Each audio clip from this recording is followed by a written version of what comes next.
Elizabeth Williams has been in such a great playmaking space as a secondary playmaker for the Sky under Emery Vaden-Sever's head coaching. And I just wanted to kind of zoom in on a couple of her reps as a short roll playmaker, and just to kind of depict and show how effective it's been and how it helps to continue to evolve the Sky's offensive process in the half court. So we're going to see all of these reps are going to actually come with Courtney Williams, and that just speaks to how teams are deciding to guard her now. Typically, they would play drop to keep her away from getting into the mid-range in terms of knocking down those shots and kind of being able to better protect the rim. However, because she's also been scoring so well out of the pick and roll this season, it's made teams revert from essentially playing in drop to now showing extra attention and putting two to the ball, and that's enabling for the defensive dominoes to fall and for the Sky to play in a 5-on-4 scenario behind the screen and the attention that Courtney Williams is getting. So as we get into this rep here, we're going to see an initial screen, they're going to get an over, and then the rescreen is where they're going to start to get the dominoes to fall. As we see, Aaliyah Boston is going to step up as Courtney Williams turns the corner just a little bit. That's going to enable the pocket pass. As you can see, the real estate in the middle third of the floor opened up for Elizabeth for this pocket pass from Courtney. She receives it, and she processes exactly what's going on from the low defenders, as we see both low defenders essentially suck into the paint to try to contest and deal with Elizabeth on the roll. And her roll gravity, in addition to the attention garnered at the point of the screen from Courtney Williams, enables Elizabeth to play as a playmaker, again in that advantage underneath or behind the screen. And we're going to see her make a perfect read here to Kalia Copper with pace, with timing, and kind of knocks down a big-time three. And then this next rep, again, is going to be Courtney and Elizabeth this whole entire film session.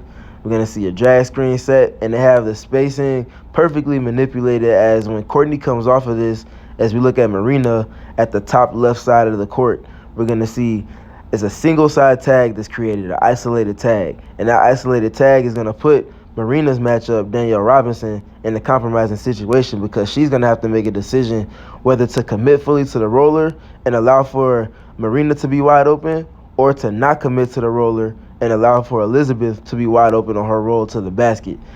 Teams are always going to err on taking away the paint, especially against the Sky this season, and that allows for Courtney to hit Elizabeth firstly, and then it's going to allow for E to then, again, on the short roll, connect and play make over to the advantage, being Marina Mabry wide open, and she's able to knock down that three off of the spray from Elizabeth. This next rep is going to be a little bit more of the same here. It's going to see another screen here. It's going to see Cheyenne Parker again. Last time she was in a little bit of a drop, and then she shot up to put a hedge on Courtney. This time she's up to touch. And then we can see her committing as Courtney gets ready to come off. But Courtney, again, reads it well, and Elizabeth does a great job getting into the reverse pivot to get into the catch on the short roll. And now you see the real estate on the catch that she's able to play with. That's on the catch. She's enabled so much space because of how well the Sky are spaced out. You can see Marina above the break with Alicia Gray spaced all the way out to the 4-point line. That is enabling all of this space in the channel in the middle third for Elizabeth to catch, hold, and assess. And she wants to initially go right to Atlanta, as you can see Atlanta's hands up on the catch. But because the angle's not quite there yet, she does a great job processing and deciding to take an extra dribble to see which one of these defenders is going to fully commit. You can kind of see Nia Coffey taking a couple extra steps to the help line in the middle of the court. And then you see as Elizabeth truly looks at the basket, that sucks her all the way in. And then that completely exacerbates the advantage, creating as much space as possible for Atlanta to get into this catch-and-shoot three-point opportunity. She hits her with the accurate and timely pass, and Atlanta's able to knock that down. And then on this final rep here, we're going to see more of the same. This time the Sky kind of swing it to the second side. That's going to enable Elizabeth to get into a flat screen here. And it's really a step-up screen, but it's the fact that she's sprinting into it that keeps her defender from getting all the way up to the level on Courtney Williams, which enables her to turn the corner. That's going to open up, because it's short, the pocket pass. And now Elizabeth is again in the short roll. However, because, again, in the first game against the Dream, her rolls and her ability to get into that short roll were really compromising them. It sucks in all of this help. We got the extra help from the nail. We got her initial defender getting right back into it after being in drop coverage.